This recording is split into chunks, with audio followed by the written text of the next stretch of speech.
6804, your goal for LOI. 33,000 feet per second. 35,000 feet per second. 47 forward. Gonna go for landing. Run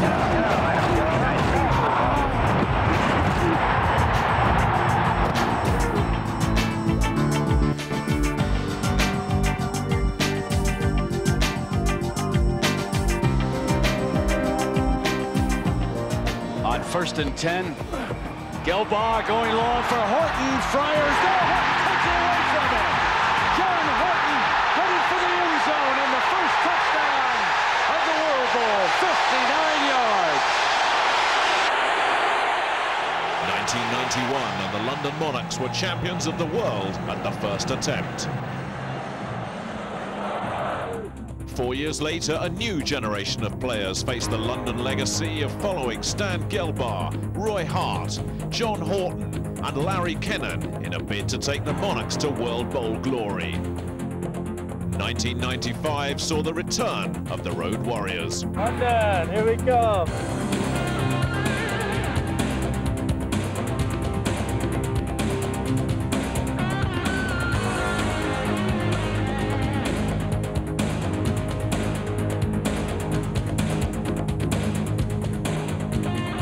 A young and ambitious group of players that were brought together under the Monarchs banner. Brad Johnson, on loan from the Minnesota Vikings, was assigned the quarterback role. Defensive back Kevin Porter was amongst several proven NFL veterans who added experience to the squad, plus 7 homegrown players led by running back Victor X Abubadike, an original Monarch with plenty of big game experience.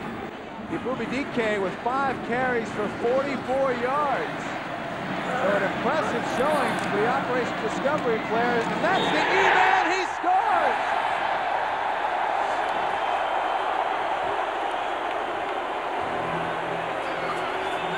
And they are on their feet here at Wembley. The man charged with blending a talented group of individuals into a cohesive unit was former Giants running back Bobby Hammond, his first head coaching position. His predecessor was still around, but with a new team. Ray Willsey's experience and defensive know-how now being put to use by the Frankfurt Galaxy. I went to Frankfurt because of Ernie Stotner, a friend of mine for years, and the fact that London moved in a different direction, which is understandable, and no harm, no foul. You know, I left with a good feeling about London, and certainly would like to come back someday. Fittingly, Willsey was in opposition when the Monarchs kicked off their season against the Frankfurt Galaxy, a replay of the first game in World League history 4 years earlier. Then Stan Gelbaugh had put the Monarchs on the road to glory with a commanding display of poise and maturity, aided and abetted by the speed and guile of receiver John Horton. This 97-yard touchdown, a record that stood all season. But this time around, Frankfurt versus London would have a very different script. It was the Galaxy who would come up with the big plays. 2nd down and 8, the ball spotted at around the 35-yard line. And that, an interception. Jack Kellogg comes up with a big play for the Frankfurt Galaxy. Just as all the momentum was with London, Jack Kellogg, the star man of this defensive unit from the 49ers, he comes up with a huge play. So Frankfurt get the ball back once again, and now it's Kevin Williams' turn to get moving, and he's broken tackles, and we could be on for the first score of the season. We are touchdown Galaxy. Williams, touchdown Frankfurt. First and goal from the 2 for Frankfurt, looking to build on this 13-point lead. The handoff is to Craig Thomas, and Thomas jinks his way through for a touchdown. Looked like he was stood up, but he's got in. 3rd and 10. And this time the receiver slips, and it's another touchdown possibly for the Monarch, for the Galaxy. Jack Kellogg, his 3rd interception of the night, his first touchdown. So a disappointing start for the Road Warriors, but 2 late touchdowns gave Bobby Hammond something to build on. And they were back on the road in week 2, visiting League New Boys, the Rhine Fire, coached by wily World League veteran Galen Hall. And in the early stages, it looked like another long night in Germany as Gino Torretta set the fire alight. First and goal, Toretta fakes the handoff to right fair. He's got his man wide open. Ronald Williams goes in for a touchdown, untouched. And Ronald Williams made that touchdown. But the Monarchs' spluttering offense was beginning to click into place. Don Silvestri kept the Monarchs in touch. Dead-eyed Don converted field goals of 36, 39 and 42 yards, earning him Offensive Player of the Week honours. Then the scene was set for the return of the X-Man. 2 minutes left in the first half. The Rhine Fire leading the London Monarchs 7-6, but the Monarchs with a big third down coming up at the 2-yard line. The only thing that hasn't worked for the Monarchs in the first half, they haven't got a touchdown. They'd love to change that now. And they would love it so much, they were debating what play to call again. Brad Johnson was out. Now we may see the 44Z cross, which would be a play-action pass with a wide receiver crossing over. There is no wide receiver here. It looks like we'll get that run. What a confidence booster this would be if they can punch this one in. Here it comes. The handoff is to Victor. He goes in. Touchdown, London. It's not confirmed yet. Yes, it is now. London are on top. That was that 44 follow we heard them say and talked about. They stuck with it. They know they can move the ball on the ground. They got that first big touchdown. And there's the man that put it in. Victor Exabubadike, the former London Raven, who said that the British players would be passengers. This guy isn't. 79 reports eligible. Number 79 is Carl Petrov, a backup offensive lineman who hasn't seen much playing time. They're playing him at the tight end position, so they've got 2 tight ends in power blocking assignment. 4th down and 1. And Johnson on a keeper, touchdown London. And you weren't keeping Brad Johnson out on that one. Everybody was waiting for the handoff, and it took them by surprise. A nice call, and Johnson had the legs driving the whole way. And that will do it. A.J. Jenkins came storming through. It isn't the Super Bowl yet, but Bobby Hammond gets the dunking, his first win as a head coach. I'm not going to crown them king yet because certainly there's a lot to be worked on. We got the toughest part of our schedule coming up against Amsterdam, who I think has got an excellent team. Barcelona after that, and so we got to go back to work. We got to start doing some things in terms of being consistent, and that's what I'm going to be looking for now is the consistency.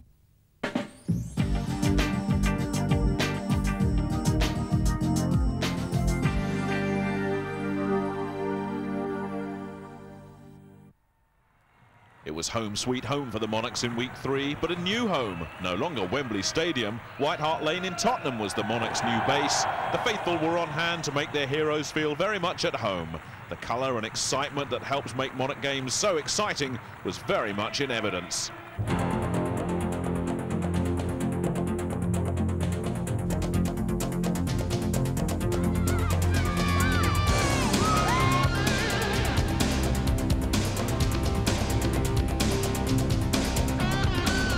Fantastic!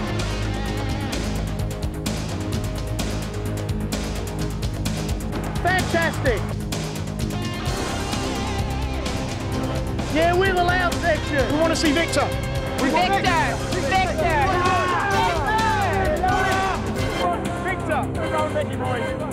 Amsterdam were the first house guests, well schooled in football basics by coach Al Luganbill. The league new boys were 2-0, but London had a new boy of their own. Making his debut as a Monarch was defensive end Horace Morris. And Horace Morris is a player. And straight away he's in there and he's forced to fumble. And Horace Morris does it. He does the business. First play in. The very first appearance of Horace Morris, and it's huge. It's an Amsterdam turnover. And it's all down to the man from San Francisco. Said he was a player. The 49ers sent him here for more work. Out of the University of Tennessee, he's only 230 pounds. Played defensive end in college. They're not sure whether he's ever going to be an NFL defensive end or if he should be a linebacker, but watch him come. It's too much speed for the tackle. And just with the left hand, gets the ball loose. One play, Horace Morris, turnover. But Amsterdam also had a rising star and a powerful running game which unleashed the considerable skills of Ralph Dawkins. Dawkins gets the carry once again and goes straight through the middle. And the Amsterdam Admirals break out on top inside the first 4 minutes. Worst possible start the London Monarchs could imagine. They did a good job of holding Amsterdam. The punt put them back with their own backs to the wall. And then Amsterdam able to punch it in from the 7 in 3 plays. But this was London's home opener, and they were keen to impress their fans. Johnson dropping back the pass again, getting flushed out, and gets Tony Brooks, who makes a smart catch and picks up around 17 yards before he's brought down by Ron Carpenter and Robert O'Neill. And Tony Brooks just gets a step on Cedric Figueroa, and that's all he needs for the first down. That was Bobby Hamilton running through after Titley jumped, so that makes it 3rd and long. Around 8 to go now for the Monarchs, looking to respond after falling behind early. Johnson pump fakes, puts it up in the air. He's looking for Larry Wallace. He's got him. Touchdown, London Monarchs. A great play, great execution by both Johnson and Wallace. And they took advantage of the fact that everybody thinks Wallace isn't going to go deep because of the hamstring injury. They went after Kelly Sims, the cornerback, in single coverage, and Larry Wallace got him. If you're going to beat a team, beat them at their strong point right off the bat. They're going after the corners.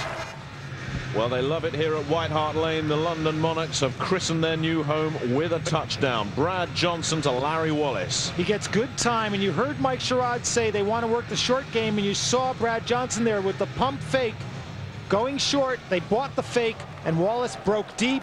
He's open in the end zone. Johnson hits him. A beautiful play, great play calling, a great sequence by London because they came out, marched down the field, they ran it, they passed it, they mixed it up, and it's 7-7. But at the end of a tough defensive battle, it was Dawkins who had the last laugh.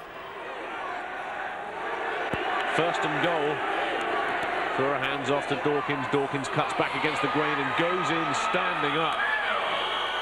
Nice bit of running by Ralph Dawkins.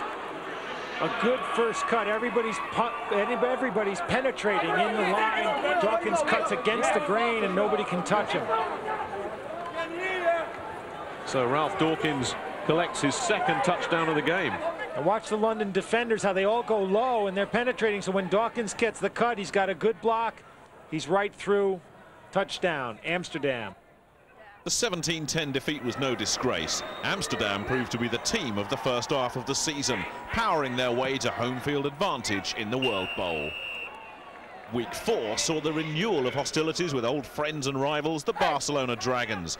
Cowboy Jack Bicknell was still in the saddle for the Dragons, and Bobby Hammond knew that the Monarchs had never beaten the Dragons in regular season play. 3rd down coming up, and it's a touchdown for the London Monarchs. Tony Brooks goes in, and the Monarchs are on top. And they've done it the way that Bobby Hammond wanted to do it, by establishing the game on the ground.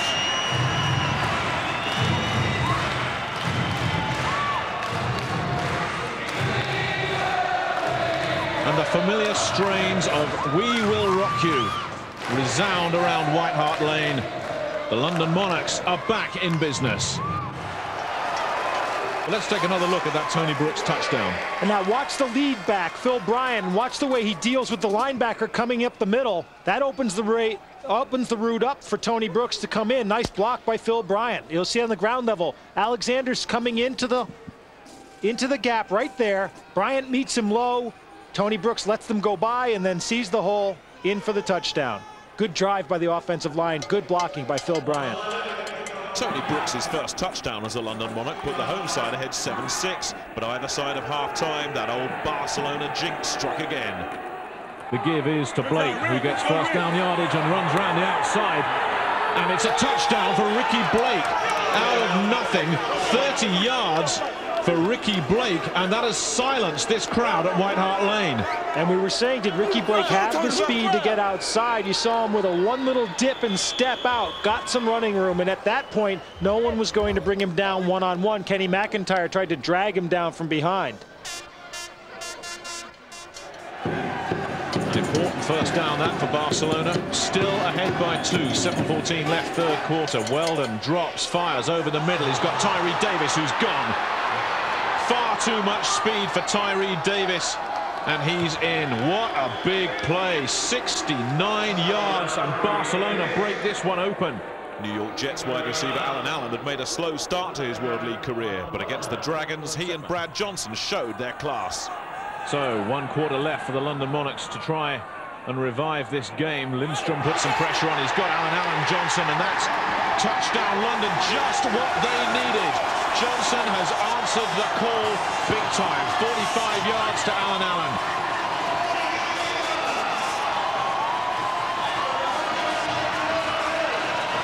And Alan Allen was wide open. Johnson just had to get the ball there because Alan Allen had nobody near him. Now, do you think two-point conversion here, or do you just kick the single? They're going for two. The thing is, you would need that field goal even if it's 12 or if it's 14, so you might as well try it. A big play from Alan Allen, his third big play of the game. His numbers will be phenomenal this afternoon. Bobby Hammond delighted. Now Johnson's coming back. Allen's going on the deep pattern, and he's looking all the way for him. He delivers the ball.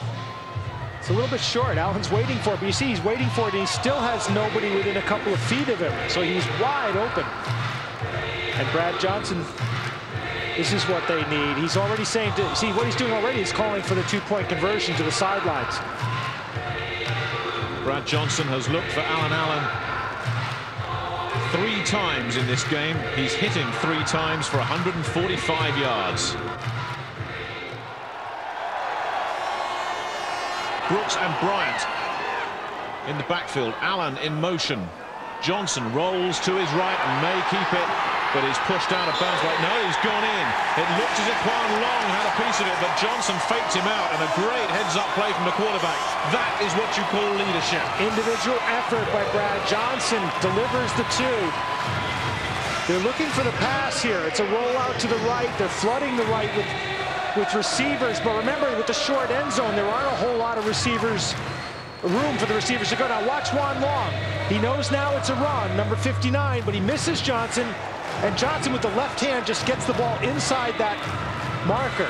Now here you see it again. Johnson, the receivers are all trapped. There isn't a lot of room for him. I'm going to run now, he decides. Quan Long misses him there, and Johnson just gets that left hand in with the ball before he goes out of bounds. Tony Brooks' second touchdown of the game brought the Monarchs to within 5 with more than 7 minutes remaining. But there was no home victory for London. Lindsay Chapman's late score preserved the Dragons' remarkable record against the Monarchs. That first win at White Hart Lane would have to wait. Week 5, the halfway point of the season. Amsterdam already assured of their place in the World Bowl. For the Monarchs, the most important game of the season so far, the Scottish Claymores. At stake, domestic bragging rights. A game neither side dared think about losing. The pressure was on, but you wouldn't have guessed it as the Monarchs took a slow train northbound.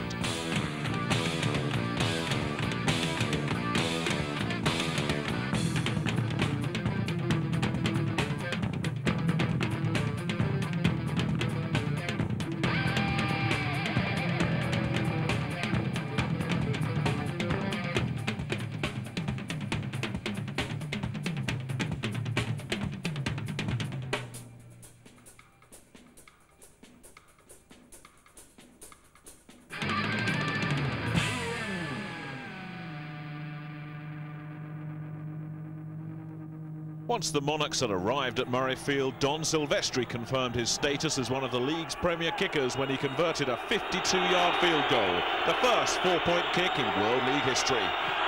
Silvestri nails it straight down the middle. Has it got the legs? It's good. That will take the crowd out of the game. Don Silvestri mobbed by his teammates, and that's the start the Monarchs needed. They may have been stopped, but that gives them a lot of momentum. So it's the Monarchs on top early, leading the Scottish Claymores 4-0. But perhaps the occasion got to both teams, because this one wasn't pretty. The atmosphere very intense. Saran Stacey spins away from him and fumbles the ball. He had trouble last week. The Monarchs say they have it. 3rd down. They're 2 of 3 on 3rd down so far. The Monarchs come after Blundin, but the pocket holds firm a lot of time, and the ball incomplete and picked off. Dave Hoffman gets his 2nd interception of the season, and that was a big one. And again, the receiver unable to hang on to the ball, and the ball pops up into Dave Hoffman's hands. The swing is to De Graafenried on the left, who fumbles the ball. Live ball, looks like De Graafenried may have recovered it, but there's a lot of Monarchs there, including Horace Morris. The Dropsies hit the Claymores again.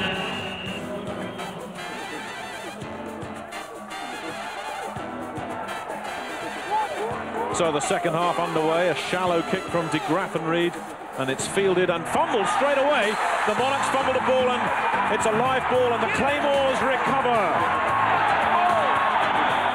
Third down. The Claymores, de Graffenried is open, it bounces off his hands and picked off in the end zone. Kenny McIntyre.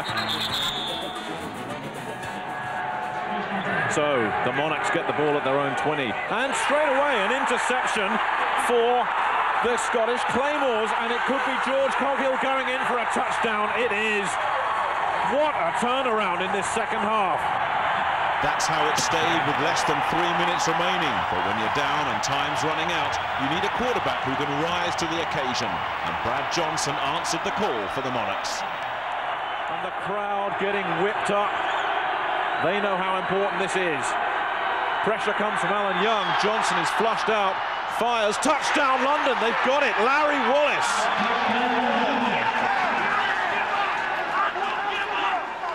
What a smart play from Brad Johnson, and Larry Wallace got open that time, and it's gone very quiet in Murrayfield. Brad Johnson started to roll out of the pocket before the pressure actually got to him, and that bought time not only for him to get the ball away, but also for Wallace to get free in the end zone. Now here you'll see it. Johnson goes back. They've done a good job of keeping those defensive ends away from him all game, but he starts to roll early. And there you see lots of room. The extra point important here. It's 10 apiece. Silvestri converts. I was going to say you can take nothing for granted in this game, but it's Don Silvestri's 4-pointer early on that has separated these two teams. So the first half of the season ending on a high for the Monarchs. Amsterdam confirmed in the World Bowl, where they would meet the winner of the second half of the season.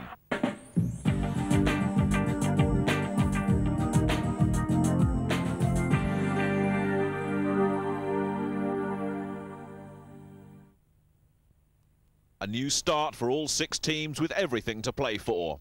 For the Road Warriors, it began at home. Frankfurt, the visitors, Ray Wilsey back in London. The Galaxy had demolished the Monarchs in week 1. Early on, it looked like Bobby Hammond's men would gain their revenge. Third and goal from the 3. The Monarchs looking to go on top early. Brooks and Bryant in the backfield. Johnson drops back to throw. He fires, got a man. Touchdown, London. Phil Bryant gets his first touchdown of the year, and that was a neat catch.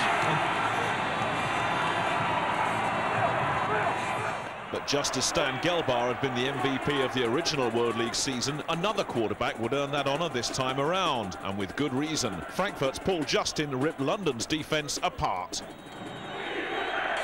Justin on first down, looks for receivers, gets some pressure. Fires, touchdown Frankfurt. Great play from Paul Justin. Second down and goal from the 7. Jones in motion. Justin drops, pressure comes, he gets rid of it, he's got it. Touchdown. It's gone to Bob Brasher, the tight end. Second down and goal. Thomas splits back, got touchdown. They made that look so easy. Frankfurt came in and did a great job and kind of seized the moment. We put them in some key situations that hurt us, and those are the kind of things you got to get corrected, but those are the kind of things that will cause you to lose. And we got to get this thing corrected, and we got to tell the team, look, you got to be able to point the finger not at anybody else but at yourself. And it starts with me. I got to start pointing the finger at myself and say, hey, look, I got to do a better job. And everybody else has got to do a better job. You come back to London with a big win. It must give you some satisfaction, Ray. Well, I think any time you win, it's very satisfying. Of course, coming back to London's always a thrill because of London. You know, there's only one city like it in the world, and that's London. And tonight was very gratifying. Defeat wasn't a disaster, but there was no turning back now. The Monarchs simply had to win their next game, and it couldn't have been tougher. It was a big match, and they responded with 2 of the biggest plays of the season. Shallow kick will be fielded by Eric Stevens at the 10. Stevens past the 20, past the 30, got some running room. And Stevens could be gone. Eric Stevens could be gone, looking to turn the corner.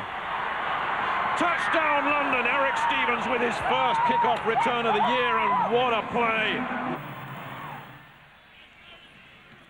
Johnson puts it upstairs for Alan Allen, who's beaten his man and got him. Touchdown London. Allen had one-on-one coverage, and he just blew his man away. They were two of the Monarchs' biggest plays of the season, but Jack Bicknell had never lost a regular season game against London and wasn't about to start now. It's here that the London defence has held, but it's at the 12. Chapman gets it again, spins one way, goes the other, gets in, touchdown Barcelona. That was impressive. And that was running.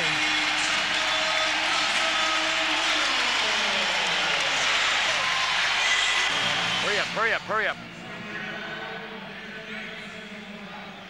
This could be a big play. 3rd and goal. Johnson with time, fires, touchdown. Mike Titley. And you saw how much time Johnson had to look for the receivers. Sooner or later, someone has to come open, and that someone was Mike Titley. 1st down. London looking to hold him. Walker with a lot of time, fires, he's got his man, it's a touchdown. The game is alive once again, and it's Tyree Davis. And Tyree Davis just runs down to the goal line, cuts, and Walker hits him on the cut. Not much you can do when a play is executed that well. And we have a 5-point ball game. 6 plays, 66 yards, just over 2 minutes, exactly what Barcelona needed. Could the Monarchs hang on? With the Dragons rampant in the waning minutes, it was time for the defense, and in particular the secondary, to steal the headlines. 97 yards in 64 seconds. That's the equation for the Dragons. Jay Walker. He gets Mario Bailey, who stops the clock, gets out of bounds. It's a 1st down, 57 seconds left. 860, comeback. Special right, 860, comeback. 15 of those 93 yards have gone on that one play. They're at the 22, less than a minute remaining. 1st down, Walker. Lots of time, goes the other way, got a man again, it's complete. It's Mario Bailey on the other side, it's another 1st down, and just 5 seconds taken off the play clock. And Walker's unloading quickly because London's pass rush is coming. Those defensive ends know 1 sack is going to be pretty much all they need because it's going to eat that clock up. 1st down, fans on their feet in Barcelona. Walker pump fakes, goes high once again. That's incomplete, but that stops the clock. He was listening. He was looking for Tyree Davis. 2nd down. Lots of time for Walker, who goes for Tyree Davis. Once again, Eric Stevens came up, but that's another 17 yards. Now watch Tyree Davis up on the top of your screen. He's going to take it about as deep as he can with a short drop. He fakes in and goes out. He's got the room, he's out of bounds. Eric Stevens giving him a lot of cushion there, but you know they're going to go for the sidelines. 48 yards in 3 plays for the Dragons. Walker is flushed out of the pocket. And he looked for Mario Henry, but I think with the speed he threw that ball away, he was throwing that one away. 36 seconds left, 2nd down and 10. Walker, lots of time, goes over the middle, risky play, looking once again. In fact, it's Shelby Hill he was looking for. Carlton Lance had it, but even if the catch had been made, they couldn't have stopped the clock from there. Carlton Lance had excellent coverage on Shelby Hill. 3rd down, 31 seconds left. Over the middle, and it's Demetrius Davis trying to turn back. And now the big play of the game for the Dragons. Here we go. No timeouts, 28 seconds left. He's got his man, it's a 1st down, but he can't stop the clock. Rick Newbill came up and made the tackle. Jay Walker is just going to ground this to stop the clock. And the clock's running while the referees do a slow job of getting the ball back into the play at the line of scrimmage. They stop it with 10 seconds left, which may give them 2 shots at the end zone. Wide right. Wide right. Well, if the Dragons go down, it will not be without an enormous struggle. What a battle they've put up. Can the Monarchs hold them? Walker goes for Davis, and it's broken up, and that was close. Carlton Lance, Kenny McIntyre in on the play. It leaves Jack Bicknell and the Dragons with one play left, but that wasn't far away. And if Tyree Davis had made this catch, the big question would have been, could the Dragons have gotten another play off? As Davis was going down right there, stopped at the 2-yard line, would they have been able to stop the clock in time to get one last play? This is it for the Barcelona Dragons. 5 seconds to play. Walker must be thinking end zone. He's got the arm to get the ball into the end zone. Can he connect? Barcelona need a miracle. Walker puts it upstairs. Mario Bailey, it's out of his hands. And the London Monarchs have won. And it bounced off Mario Henry's fingertips. It could not have been closer. So the Monarchs held on. Their season very much alive. It was a big win for us. It still gives us a chance. You just want to stay alive and hopeful to get back in the World Bowl. And it depends on what other teams win and lose and all that. But we're still alive. And Barcelona, they're going to struggle right now. I don't know if they have a chance to get back in it. So this was the biggest game for us all season. We're just going to take it one game at a time, go back home, try to get our first win at home next week, you know. Just take it one game at a time. So the Road Warriors were back on track, but that victory had shown the strength of the unsung heroes on the Monarch squad, the defensive secondary. We're fortunate to have a lot of guys in the secondary that are playing really well. You know, Kenny McIntyre has 3 interceptions. Carlton Lance, he's playing really well. Eric Stevens is coming off the bench playing the nickel. He's playing really well. And myself and Edward Buck playing the safeties, trying not to let anybody get deep. So it's going pretty good. I think the key is everybody knowing what they're supposed to do, everybody being confident and just taking care of their own job. I think that like I said, we've been fortunate enough to have a lot of guys that can really, really play, and that's contributed to our success. And they certainly have plenty of options. It's up to the coaching staff to make the most of talent like Kenny McIntyre and #1 draft choice Eric Stevens. You get a guy that's playing really, really well, and like Kenny McIntyre is doing right now, and that kind of puts you in a tough position, especially when you got good players. But we're fortunate enough to have both of them who can play really well at any time, at any position. Kenny's a very intense player. You know, he's a player that's allocated from the Steelers, so he knows how to play, and he's helped me as far as having experience, you know, helping everybody else back there. Of course, any secondary needs a good pass rush. Horace Morris and A.J. Jenkins are happy to help out. Now that we have Horace and Herman's coming off the ball pretty good, and A.J. Jenkins, you know, we got guys that can rush the passer. That makes our job back there a whole lot easier.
In Week 8, the Monarchs simply had to win at home. Could they christen White Hart Lane with victory over the Fire? It didn't start too well. Andy Kelly connecting with Rod Moore to give the visitors an early lead. But then the Monarchs defense contained the Fire before the offense let rip. 3rd and 11 for Andy Kelly, who hasn't quite found his touch yet. Out of the shotgun now. Charlie Young in there in the backfield. Kelly fires, looks for Rod Moore, who gets nailed when it's picked off. Eric Stevens with another big play. Gets out of bounds in Fire territory. They were looking for Tyrone Johnson, who got flattened. And Eric Stevens, who came up with a huge play on special teams last week, comes up with a big defensive one this week. 2nd down and 4. 19 seconds left, first half. Kelly drops, gets pressure from Morris, unloads into the end zone, and it's picked off. The Monarchs hold firm. Carlton Lance thinks it's a live ball. The officials are calling him back. And And for Kelly, this is a tough pass because he's rolling right and throwing left to the middle of the screen. First down. See, now he's got the receiver, but the ball takes so long to get there. The receiver doesn't even go for it, and Porter intercepts it. Now the play's dead right there. It's been dead before he let the ball go. Victor X Abubadiki is in the lineup. He scored in the first game against the Rhine Fire. Anthony Fieldings, number 50, is back in the lineup for the Fire. 2nd and 4 from the 5-yard line. The Monarchs looking to go on top. Johnson fires, touchdown London. They've got it, Tony Brooks, and the Monarchs are back on top.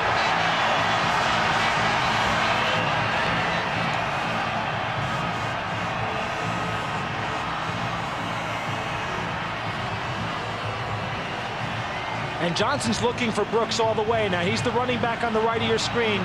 See the safety's got him and has to come up. Too late. Johnson got him the ball. That's it. So it wasn't the safety, it was the middle linebacker, Jason Atkinson, but same difference because Johnson saw he was there to take the ball, got it to him quickly, and the touchdown. Johnson, another deep drop. Goes over the middle. Touchdown London, it's Allen on 3rd down again, and that is huge.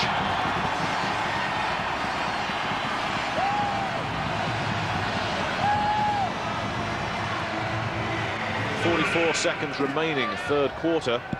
The Monarchs ahead 21-7. Johnson drops, lots of time, looking for Allen again, got him, touchdown London. Allen 2nd, and White Hart Lane goes crazy.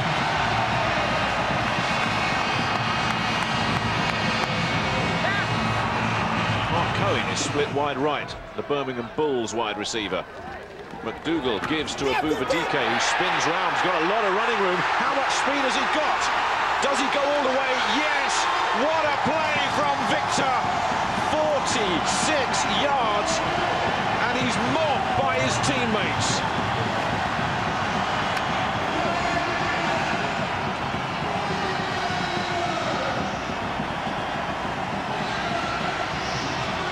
And if there was any doubt about this game now, you can forget it. Galen Hall knows it's over. Victor X Abubadike ran it straight down their throats. And that ball's going home with Victor, that's for sure. And look at a little bit of motion in the London line. Luckily, no flags came on that, or Victor would have been very angry to have that called back. A good cutback off the first blocks, and then speed takes him through the secondary. And right there, he outruns Vaughn Bryant. Just extends in there. Did you see? Now from there, look at the right tackle who starts just the right end, starts just a little bit ahead of the play, but he gets away with it. And look at the blocking. They block down and close it off. Dunbar over pursues, and Victor cuts back. He gets a good block there on holding the linebacker Fieldings. And he's away in the secondary. No one's going to catch him. It's a guy of 220 pounds running away from defensive backs. And one more look. See, he gets another good pulling lead block by Ritter, who's had a good game. We've called his name a lot. And then a good cutback, good instincts by Victor X Abubadike. And that will do it. An impressive afternoon for the London Monarchs. Probably their best performance of the season. They've beaten the Rhine Fire 34-14. They've broken that White Hart Lane home jinx. And the players run over to the fans to acknowledge the applause. Tremendous win for the entire organization, the fans. The fans really needed this, and the players really needed this, and in that order. And I'm really excited about that because I think the fans came out and saw a great game, and hopefully we'll have many more. Brad Johnson seems to be turning into a real high-class quarterback at the moment. Yes, he is. I've said that from day one. I thought the key to any successful franchise is getting, of course, a good quarterback. Those receivers that we have are really starting to come around. Mike Titley, Allen, Larry Wallace, Ronnie West, Robert Jackson, Tony Brooks, certainly. I was a little worried about Tony Brooks because he didn't practice all that this week at all, but it looks like our offense is in the groove. Look like defensively we're playing the way we're capable of playing, and special teams, and all of those three components. I think we got the possibility of being a good championship team. And Victor X really showing a good turn of speed there as well. No question about it. In front of his home crowd, you know how big that was. That was really exciting, and for him to come through, You know, I'll say it because Victor has been kind of in my doghouse a little bit, but I'm excited about him because he's crawled out of it and he's done a tremendous job. 2-1 in the second half of the season. 2 more wins and the Monarchs would be in the World Bowl. If only it were that simple.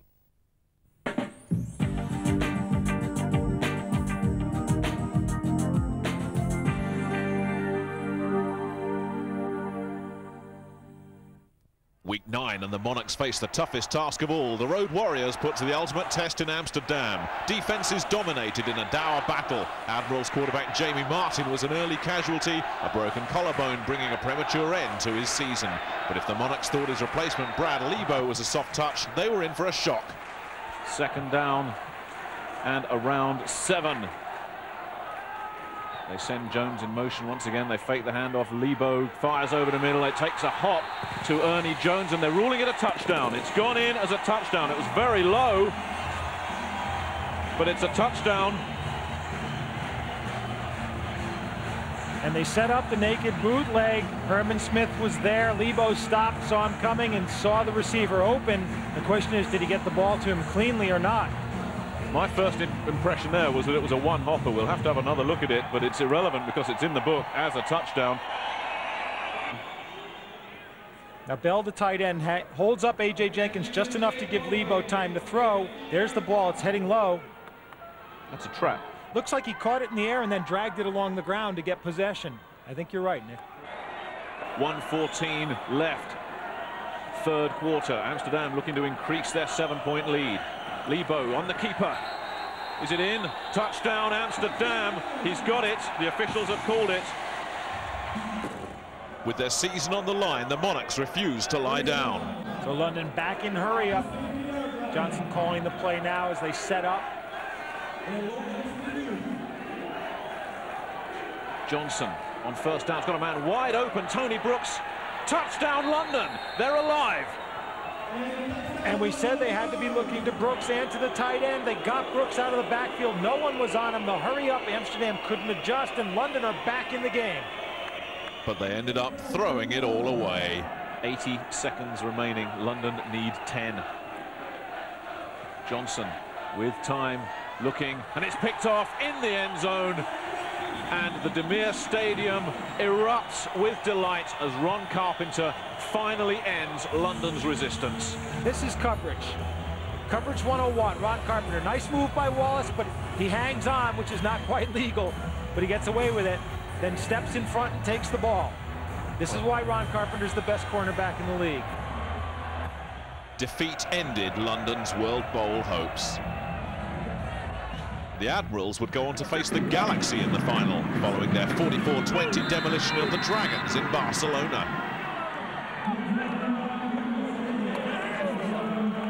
But for the Monarchs, the little matter of some important unfinished domestic business. It wasn't the way they'd have wanted to finish. Don Silvestri converted 3 field goals. He'd go on to a job with the New York Jets. But the Claymores had the last laugh. Siran Stacy, on the way to a new single-season rushing record, proved to be unstoppable as the Scots gained revenge for the Week 5 defeat with a 22-9 victory. So the World League is back.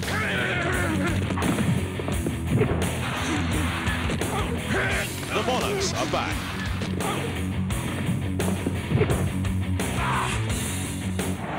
And the fans are back. It was a season of ups and downs, of big hits and hard running, of joy and of despair. A season that will live long in the memory.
For the record, Frankfurt defeated Amsterdam to win the World Bowl in a dramatic game which more than lived up to expectations. You get the feeling if Frankfurt put another one in now, it could be over. Crazy legs, turns the corner, goes, touchdown, Frankfurt! It's third down for the Amsterdam Admirals. It is so gloomy here at the Olympic Stadium. 5 defensive backs in. Führer drops, passes, touchdown! TC Wright. 34 seconds remain for Al Luganbill to work a miracle. He's dragged the Admirals to within 4 points. Listen to me! They don't have the option of a 4-point field goal now. It has to go into the end zone for the Amsterdam Admirals. This the last play of the season. Führer puts it upstairs. Everybody falls over, and this game is over. So Frankfurt rule the world, but as the Monarchs prepare for the new season, they're out to regain their crown. In 1996, the Road Warriors will return with revenge on their minds and glory in their hearts. The revenge of the Road Warriors starts in April against their bitter adversaries, the Claymores. It's a date no Monarchs fan will want to miss.